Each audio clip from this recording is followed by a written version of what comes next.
Recipe দেখে অবশ্যই বুঝতে পেরেছেন কিসের রেসিপি আপনাদের সঙ্গে শেয়ার করতে আসলাম। কেমন আছেন সবাই?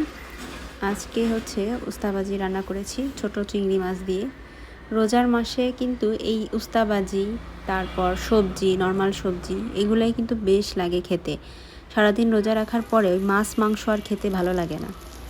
তো এই যে একেবারে নর্মাল ওয়েতেই আমি যেভাবে রান্না করি সবসময়, পেঁয়াজটাকে ভালো মতো একটু ভেজে নিয়ে তারপর ছোট চিংড়ি মাছগুলোকে ভেজে নিচ্ছি। আপনারা চাইলে এখানে লবণ আর হলুদ দিয়ে চিংড়ি মাছটাকে আগে একটু মেখে রাখতে পারেন।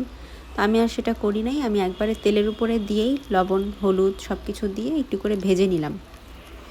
কারণ চিংড়ি মাছগুলোতে কিন্তু একটু কেমন একটা গন্ধ লাগে, তো ওই গন্ধটা যেন না থাকে সেই জন্য আর কি মাছটাকে প্রথমে ভেজে নেওয়াটা ভালো। তারপর আমি আলু দিয়ে দিলাম, যেহেতু আমি উস্তা ভাজিতে সামান্য আলু ইউজ করি, আসলে নাহলে ভাজিটা কেমন যেন লাগে। তারপর হলো উস্তা দিয়ে দিলাম। উস্তাটা কিন্তু আগে থেকে লবণ দিয়ে চটকিয়ে রাখা হয়েছে যাতে উস্তার তিতাটা একটু কমে।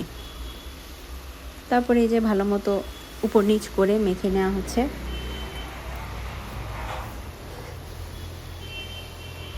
আর যেহেতু উস্তাতে পানি অ্যাড করা যায় না, সো একটু একটু করে ঢেকে ঢেকে রান্না করতে হয়। এটা অবশ্য আপনারা সবাই জানেন, আমার আলাদা করে কিছু বলার নাই। তারপর কাঁচামরিচ দিয়ে দিলাম, কাঁচামরিচ দিয়ে আবারও ঢেকে আবার উপর নিচ করে একটু একটু করে নাড়াচাড়া করে দিচ্ছি। আর অবশ্যই কিন্তু একদম হালকা মিডিয়াম আঁচে রাখতে হবে। তারপরে এই তো দেখেন হালকা একটু লাল লাল হয়ে গেলে নামায় নিব। কেমন লাগলো অবশ্যই কমেন্টে জানাবেন। আল্লাহ হাফেজ সবাইকে।